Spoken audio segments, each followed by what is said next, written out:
Everybody, welcome to Board Online, Board Offline. Today we're doing our second and final part in our Waste Nights instructional series. This is going to cover all of the gameplay information. The last video covered the setup and some of the basic information just to kind of get you started, and this will cover everything else. Now, before we get into this video, I do want to mention our sponsor, StonevalleyGames.com, which is your friendly, distant game store run by Eric and Wendy.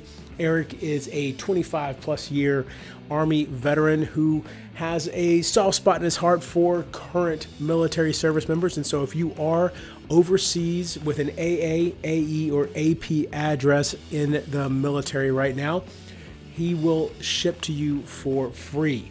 They have a great selection of games. They have old classics. They've got the new hotness. They've got all kinds of stuff in between. They've got war games and family games and everything you might want. They've got. Go check it out. They also have a loyalty program, so be sure to check that out if you are a returning customer or think you might become a returning customer. StonevalleyGames.com has a lot of great stuff. There's a link in the description below, so go check them out right now. In Waste Nights, the dice come in 4 different colors indicating their strength, but also risks involved in rolling them. Going from weakest to strongest, the dice are white, green, blue, and red. There are 3 different icons you'll find on the dice. Their effects depend on whether the dice are rolled outside combat or in combat. This icon is a success during testing or damage dealt in combat. Fate is considered a blank when testing or a potential special effect. Botch is considered blank when testing or after resolving your attack, you break the weapon that you used. Additionally, it may also trigger a special effect of some cards. When the game instructs you to test a skill, say negotiate, you take all the dice matching the required skill as shown on your night sheet, in this case a green and a white. If you had any additional dice provided for this skill from special abilities, upgrade cards, or gear cards, you would include that. Then you roll the dice, check the result, and if you obtain at least as many successes as the difficulty level of the test shown, then the test is passed. In this case, I could pass a negotiate 4 check. But if it was negotiate 5, I would fail this test. Pass or fail, I then resolve all consequences of the test for the result obtained. If this particular test did not provide a specific number of successes required, then the higher the number, the better the result. However, a 0 in this case would be a fail. Attacks resolved in combat are tests that use either the blades or the guns skill. Additionally, knights often will roll additional dice during these tests based on their weapons and or armor.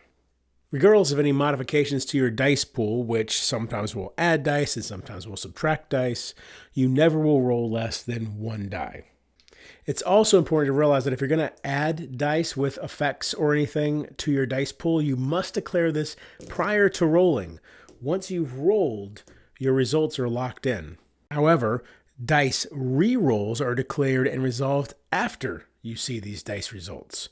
So basically remember, adding dice to your pool must happen before rolling. Re-rolls are declared after seeing what you rolled. During a knight's turn, they may perform up to 2 different actions. The basic actions are move, camp, explore, city, plot, and special. Also, a knight may pass. Once again, it's important to remember, though, that each action can only be taken once per turn.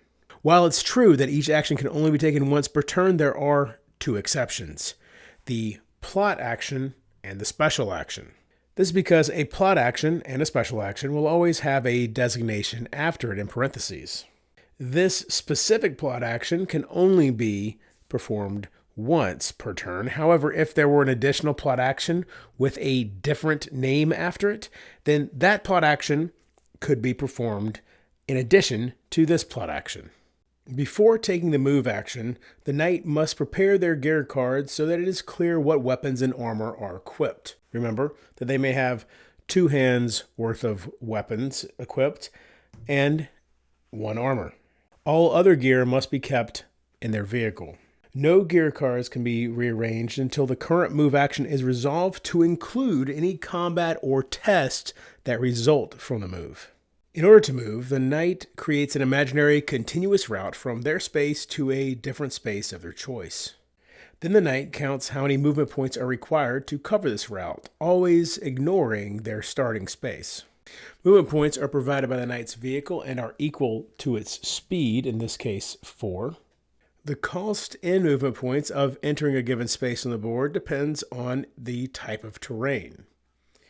Highway terrain costs 0 movement points.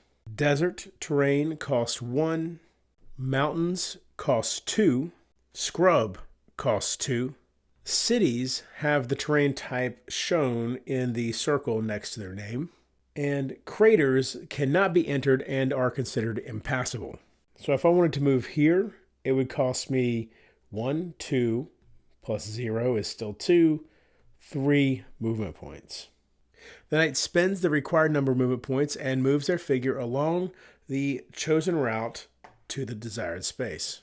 If the vehicle did not provide enough movement points for the whole route, the knight could then spend available fuel on the vehicle card by discarding it and then generating the indicated number of movement points. In this case, 2 movement points for every discarded fuel. A knight may discard any amount of fuel that they currently have. But keep in mind, any unspent movement points are lost at the end of the movement action. Some spaces contain the danger icons threat, radiation, or contamination. If the knight's route goes through a radiation icon, they suffer 1 radiation on their resilience track. If the knight's route goes through a contamination icon, they suffer 1 contamination. If the knight's route goes through a threat icon, they draw 1 threat token from the bag and suffer the consequence at the end of their movement. If the knight becomes unconscious as a result of resolving a danger icon, their movement stops immediately on the space which caused them to become unconscious. And then their turn ends. When the active knight ends their movement, the player to their right draws 1 wasteland card from the deck matching the terrain the knight is currently on and places it face up on the table. The player that draws that card will roll dice, read entries, and make any decisions resulting from the drawn card. It's important to keep in mind that unless the knight is unconscious, a wasteland card is always drawn, even if the active knight ends their movement on a city or special location space. There are 3 wasteland card types: enemies, events, and encounters. If an enemy is drawn, the knight must resolve combat. If an event is drawn, the knight must test one of their skills, in this case, negotiate 2.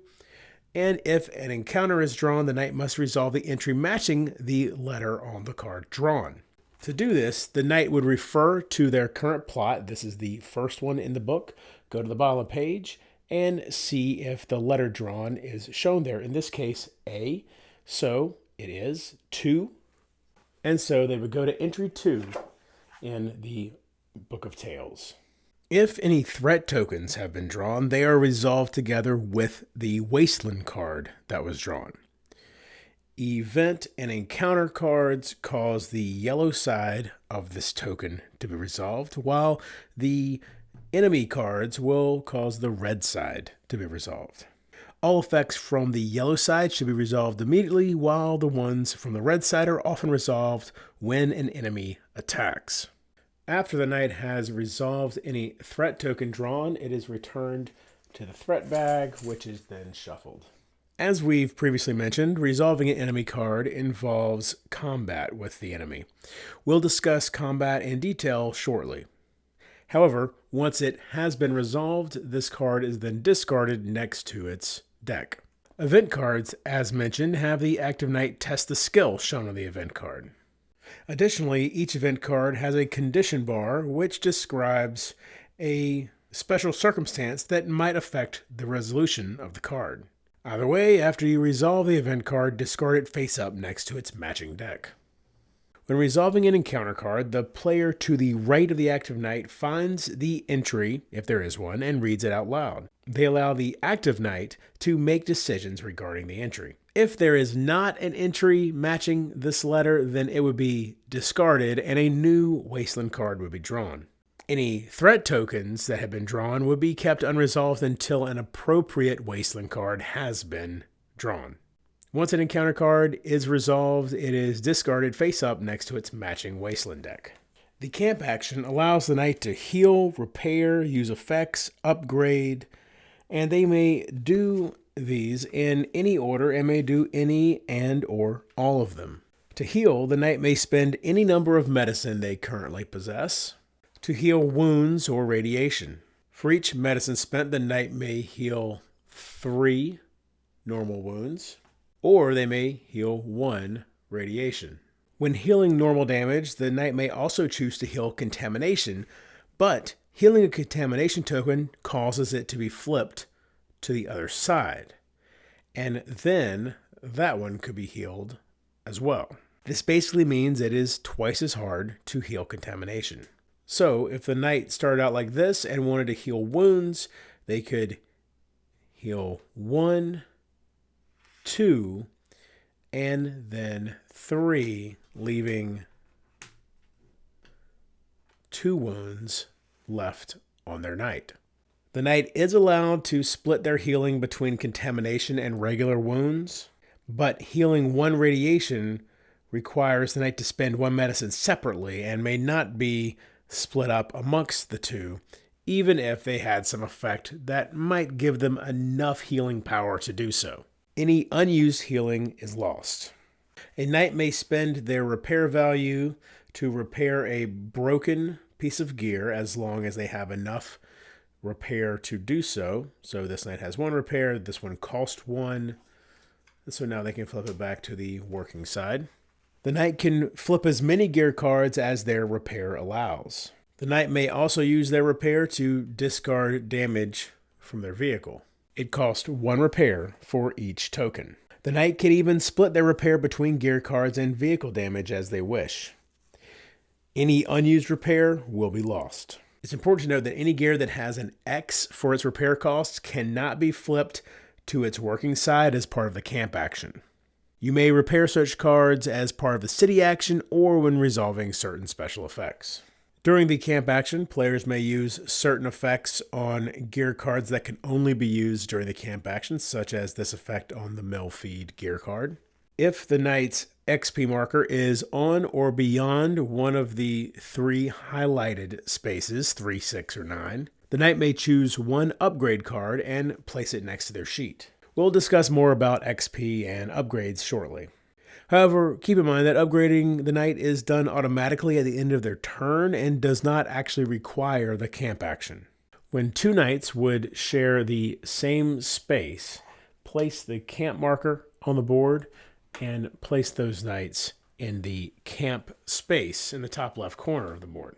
If one of the knights on the camp space performs the camp action, in addition to the normal activities, the knight may also trade. Doing so allows the knight to trade gear cards and or resources with any other knight on the camp space. And they may trade anything they wish, ignoring barter values. The knight may also use their repair to flip gear cards belonging to other knights or to discard damage tokens from their vehicle sheets. The explore action is used mainly to collect resources and items. When the active knight performs it, they draw the top card of the exploration deck and place it face up in the play area. Now the knight checks the section matching the terrain type in their space. In this case, he's in the scrub, and so this is the section that applies. It shows what the knight has found and possibly negative effects connected with resolving a card. In this case, the knight will gain 1 experience point and then draw and resolve a Wasteland card. As you can see, though, there are many different possibilities for what the knight could find. If the knight accepts their findings, then they gain any resources or experience point or draw any gear cards, whatever it is the card shows, and then they resolve all negative effects. Once the card is completely resolved, they discard the card. However, if the knight decides they do not wish to accept these findings, they can draw additional cards up to their exploration level. In the case of Johnny Taylor, he has 3 exploration. However, it's important to realize that when a card is drawn in this way, it completely replaces the previously drawn card, even if it's less beneficial than the previous one. Once the knight has used up all their exploration, they must resolve the most recently drawn card. As mentioned on the knight's card, they may spend 1 fuel per explore action to temporarily gain +1 exploration. This allows the knight to draw an additional exploration card, and it can be done at any point during the explore action. However, they cannot do this if their vehicle is wrecked. It's also important to remember that this exploration number can never be below 1, even if modifiers the knight has would lower it below 1. A city action may only be performed on a city space. There are 6 city spaces throughout the board, and each is marked with its own unique artwork. You'll also find the city's name and its terrain type. When the active knight performs a city action, they may visit, in any order, 2 different shops. The 4 shops available are the Quack, the Garage, the Workshop, and the Stalls. When the knight visits the Quack, they heal 1 radiation and up to 4 damage according to normal healing rules. Alternatively, if the knight has any injury cards attached, they may discard 1 chosen injury and shuffle it back into the injury deck. If the knight visits the Garage, they repair up to 3 vehicle damage according to normal repair rules. Alternatively, if they have a malfunction card attached to the knight's vehicle, they may discard 1 chosen malfunction card, shuffling it back into the deck. If the knight visits the Workshop, they flip 1 broken gear card to its working side. The repair cost for the card is ignored, and this is where even a card with the X repair cost can be repaired. If the knight visits the Stalls, they resolve Barter 3 by drawing 3 cards from the bottom of the gear deck and placing them out with their broken side face up. This will be the offer. Now the knight may discard any number of resources and or gear cards they have in order to acquire any gear from the offer. The knight must pay the barter value to acquire the item. Each discarded gear card is worth its barter value, and each discarded resource is worth 1. The knight may also acquire resources in this way. Again, these resources each have a barter value of 1. When deciding what gear to acquire, the knight is allowed to look at both sides of the gear card. The knight is not required to acquire any cards or resources when taking the stall action. Once done, the knight discards any cards not purchased into the discard pile next to the gear deck, making sure they are discarded broken side face up. Finally, keep in mind that just because a knight is on the city does not mean they must take a city action. All the other actions are still available to them. Plot actions can only be performed if the current plot sheet or an entry allows it. Usually plot tokens and challenge tokens indicate spaces with available plot actions. These will usually be special locations that are otherwise treated as normal spaces. The plot sheet explains where a given plot action can be performed and how to perform it. Plot actions are followed by a unique name in the brackets, as you can see here, the job. The active knight can perform more than 1 plot action per turn as long as each plot action they perform has a different name. Similar to plot actions are special actions. This action is not covered by any other type of action, and it may be available through certain game effects or as a result of controlling some game components. Special actions are followed by a unique name, just like plot actions. It'll be in brackets. And the active knight can perform more than 1 special action, just like plot actions, as long as each special action they perform has a different name. The knight can also choose to pass and forfeit their action if they wish. It should also be mentioned that the waste is a barren and brutal place, and so are the rules of survival. Whenever you encounter a situation or rules conflict forcing you to make an independent decision, such as which die to reroll for your enemy or which knight to choose when some negative effect occurs, always choose the option that is worst for the players. Combat usually occurs at the end of the move action when the active knight draws an enemy wasteland card. Normally, knights cannot fight each other, although some adventures may allow that under special circumstances. In combat, the player to the right of the active knight is responsible for resolving enemy traits such as Threat 1 and any threat tokens. They'll also be responsible for rolling dice and making any decisions regarding the enemy. Each combat is resolved in 4 phases: check enemy traits, choose weapon, check threat tokens, and combat resolution. During the check enemy traits phase, the active knight checks for any bolded traits on the enemy card. The Hole Splitter has threat 1. The other possible traits are ambush, armor piercing, or relentless, and they can be found on page 10 with explanations. Depending on the trait, some are resolved immediately while some will affect combat later. In the case of the Hole Splitter, threat 1 means 1 additional threat token is drawn. Threat should be resolved at this point. Threat should be resolved during this phase of combat. The second phase is choose weapon. The active knight must choose 1 equipped weapon featuring dice icons to attack with. There are both ranged and melee weapons. In this case, because of that icon, this is a ranged weapon. A melee weapon would have this icon. In order to attack with most ranged weapons, the knight also needs at least 1 ammo. If the knight has no weapons or does not wish to use one, they may choose to attack barehanded, in which case they would simply roll their blade skill when the time comes. It's important to note that each combatant can only attack once per combat by rolling dice to make either a ranged or melee attack. The third phase is to check threat tokens. If there are any threat tokens on the table, remember to resolve them once per combat at the proper time. You can find the explanation for each threat token on page 14 of the rulebook. In this case, this means that the enemy has gained the armor-piercing trait, and this means the enemy will gain 1 white die when they attack. For the purposes of this explanation, we'll ignore the armor-piercing threat token and just keep this threat token. The fourth phase is combat resolution, and this phase is resolved in 5 steps: the engagement step, the ranged attack step, the advance step, the melee attack step, and the resolution step. During the engagement step, players will resolve any effects marked as engagement starting with the enemy, such as this one here on the Inquisitor. It's important to note that if an enemy has the ambush trait, it actually attacks at the beginning of this step before the active knight has a chance to use any engagement effects, no matter its attack type and the active knight's abilities. After resolving the engagement step, move on to the ranged attack step. Any combatant making a ranged attack resolves it at this point. For a knight to resolve a ranged attack, they must spend 1 ammo. Next, they form their dice pool using their guns skill, in this case 2 green dice, as well as the attack dice from the weapon, so a red and a blue. The Hole Splitter does not have a ranged attack, but if it was the Inquisitor, their pool would be 2 blue dice.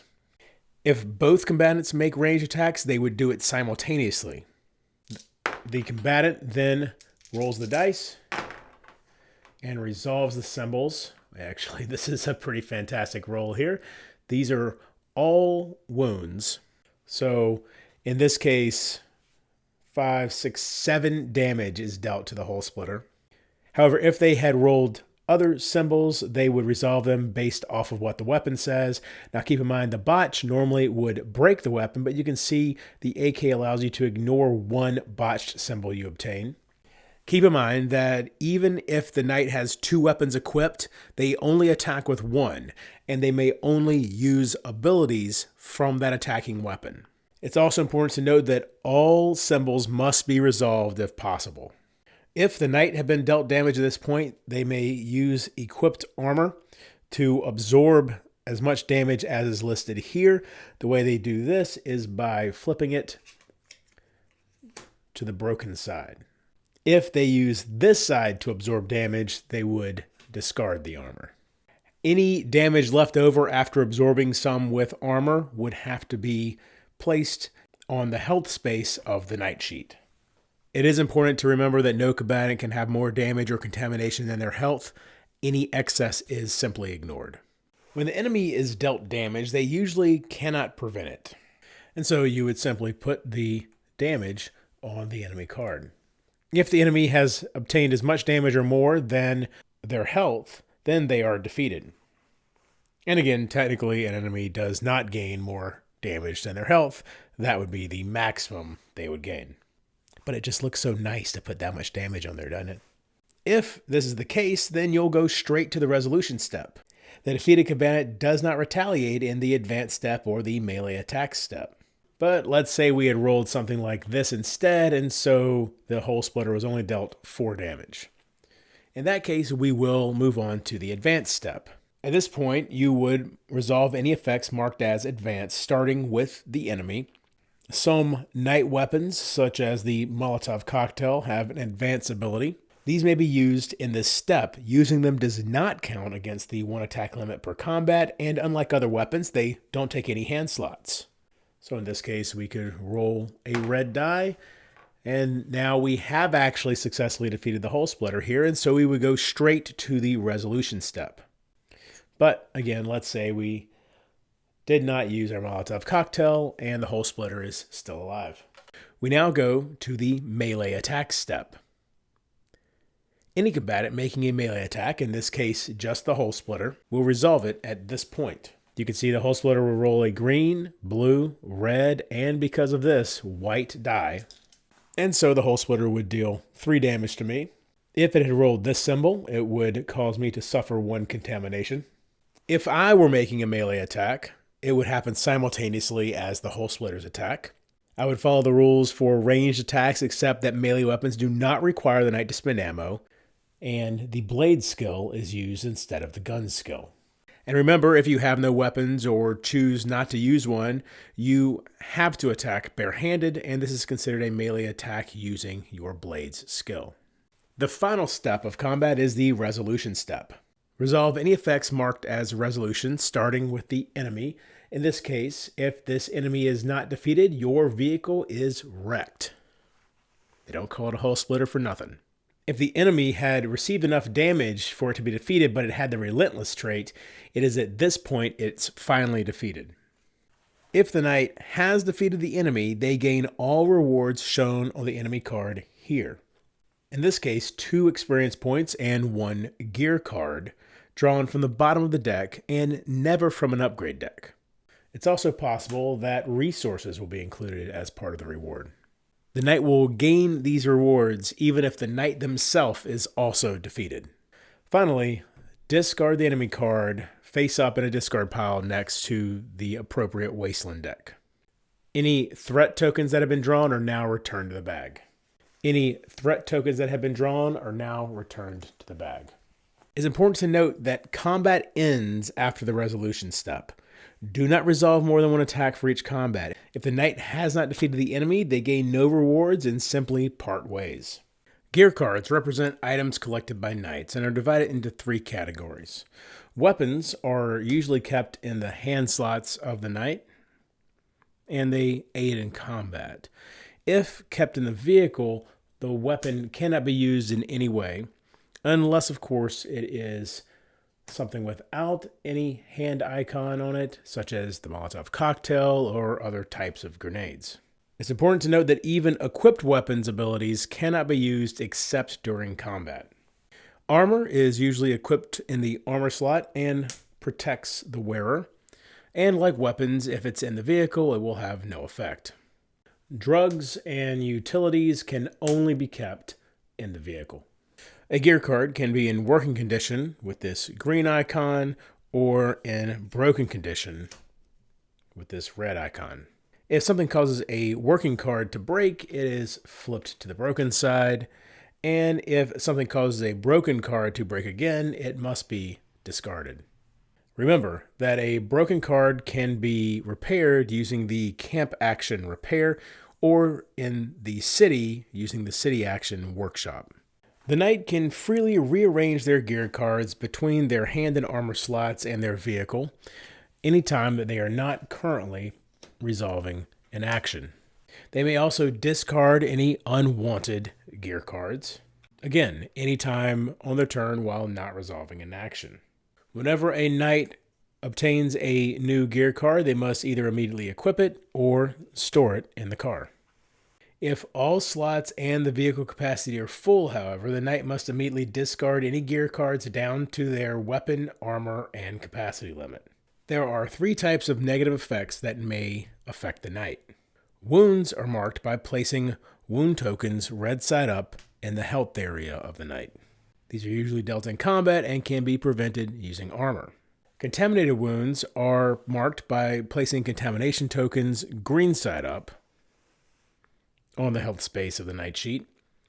These are treated as normal damage for most effects of the game, however they cannot be prevented using armor, and healing contamination causes them to be flipped to the normal side first, and then another heal would fully heal it. Radiation is marked by placing radiation tokens on the resilience track. Players should always start with the leftmost space, as higher levels of radiation will make the knight suffer various negative effects. In this case, they will lose 1 die anytime they have to roll dice. And if this knight were to gain another radiation, they would not be able to heal at that point. If the knight would ever need to suffer radiation but their resilience track is full, any excess radiation is suffered as contamination. If the knight ever has as many wounds or contamination as their health, as you see here, then they lose consciousness and must immediately draw 1 card from the injury deck. When the knight becomes unconscious, they are temporarily out of the game and cannot perform any actions or affect the game until they regain consciousness. They do this by performing the Regain Consciousness special action at the bottom of this card. Once they regain consciousness, the injury card is flipped over and the knight must attach it to their sheet. They are now affected by this long-term negative effect. Some rare game effects can actually eliminate a knight from the game. In this case, the knight automatically loses the game and their gear cards and resources are discarded and all other game components belonging to them are returned to the box. It's possible this may even result in losing key adventure assets and end in all of the knight's defeat. If a knight already has 2 injuries and they become unconscious again, they are immediately eliminated from the game. A knight's vehicle can suffer damage up to its chassis number. When it has as much damage as the chassis, it is wrecked, and the knight must draw 1 card from the malfunction deck. Vehicle damage can be discarded by repairing the vehicle as part of a camp action at the garage or as part of a city action, as we've mentioned. When the knight's vehicle becomes wrecked, the owner cannot move, they cannot gain bonuses to their exploration, or use any vehicle-based effects. To remedy this, they must perform the special action Long Fix. Once they do so, the malfunction card is flipped over, and it's attached to the knight's vehicle sheet. It now suffers from this long-term negative effect. As long as the vehicle is wrecked, it cannot suffer any further damage, as it's already maxed out. Nor can it have damage tokens removed from its sheet. Additionally, a wrecked vehicle cannot be wrecked again and you cannot attach malfunction cards to it. A vehicle cannot be lost in any way and it cannot be exchanged by its owner during the game unless some special effects allow it. However, if a knight already has 2 malfunction cards attached and it would become wrecked again, the owner of the vehicle is eliminated. Finally, let's discuss experience points and upgrades in a little bit more detail. During the game, as the knights gain experience points for defeating powerful enemies, facing dangers, and resolving plots, they will eventually cross one of these highlighted spots, 3, 6, or 9. Anytime they land on or cross one of these highlighted spots, the knight has learned something new or acquired unique gear as represented by cards in the upgrade deck. This only happens the first time the experience point token lands on one of these, so if anything were to make your experience points regress and then come back up, you would not again be able to upgrade. The knight can use either their personal upgrade deck or the general upgrade deck. When the knight has the ability to upgrade, they can do this at the end of their turn or as part of their camp action. And this will happen even if the knight is currently unconscious. Knights may look at upgrade decks anytime they wish, as they're never shuffled. If the knight chooses a unique gear card, they are chosen in working order. In the case of other upgrade cards, they have abilities on either side. Once chosen, they cannot be flipped again. Some upgrade cards, such as the boomstick, require a certain amount of experience points. So at this point, Johnny Taylor could not take the boomstick, but once he reached 6 or beyond, at that point, the prerequisite has been met. Important to keep in mind that XP are not spent to gain these cards. They are simply a prerequisite. Once a knight gains more than 9 experience points, they will flip the token over and start back at the top. When this happens, the highlighted spaces are considered refreshed, and as they proceed through them, they can continue upgrading.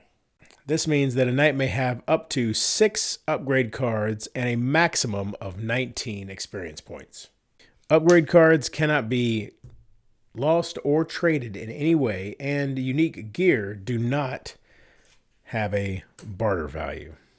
If such a card must be discarded for some reason, it is returned to its deck, either its owner's deck or the general upgrade deck. The knight may even willingly discard their unique gear following these rules in order to pay some cost or requirements that are based on the discarded gear. If there's ever a moment where 2 or more knights will have to choose a gear or upgrade card, you should go first and choose it. And that's everything you know. Thank you so much for watching this